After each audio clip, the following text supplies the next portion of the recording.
Picture this, a deserted mansion late at night.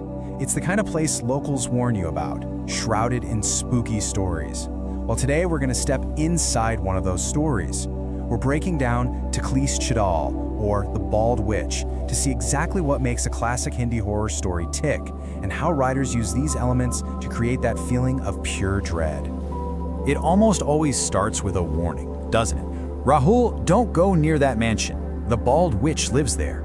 This one simple line does so much work. It sets the stage, hints at the danger, and plants that first little seed of fear in our minds. It's the perfect horror setup. Every great story is built around a conflict, and in this one, the central conflict is a classic: superstition versus truth. On one side, you have the ancient fears and folklore of a small village, and on the other, you've got modern-day logic and skepticism. This slide really lays it all out. You see the two opposing forces that push the story forward. On the left, you have Mohan, who represents the village's belief.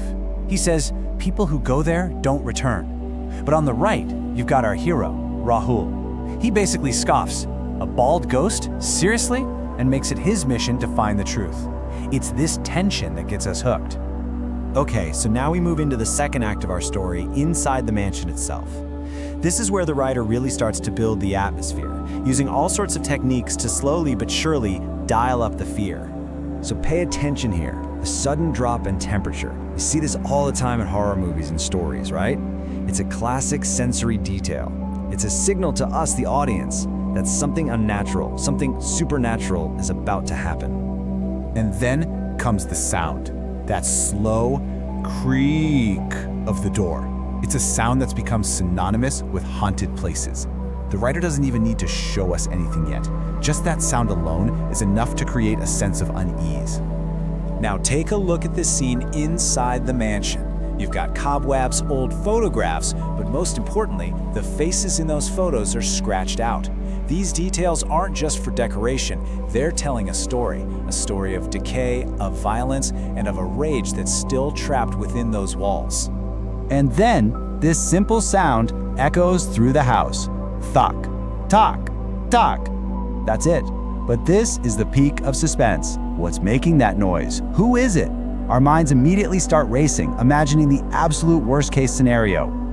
Rahul's question, "Who's there?"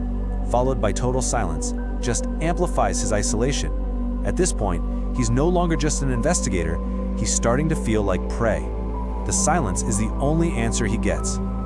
And that brings us to the third and most crucial part of the story, the confrontation. All of that atmosphere, all of that buildup, it's all about to pay off right now.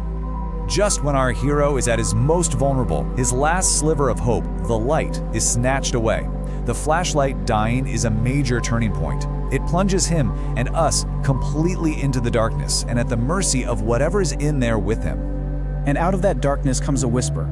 This first line connects directly to the legend. The question is so terrifying because it targets Rahul's mission directly, chipping away at his courage. And then, the reveal.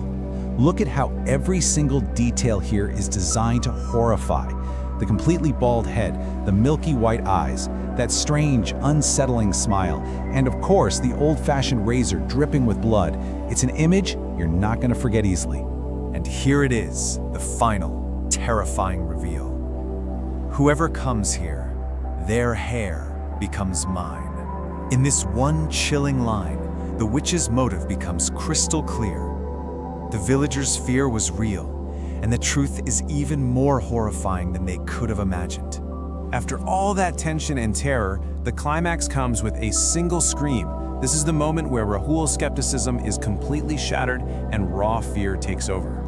But the story doesn't end there. It leaves us on a massive cliffhanger. Will Rahul survive? And does the Bald Witch really just take hair? Or is she after something more? Questions like these are a clever writing trick that forces the audience to keep thinking. So what do we learn from this? That true horror isn't just lurking in the darkness. It's found in that battle between our beliefs and our doubts.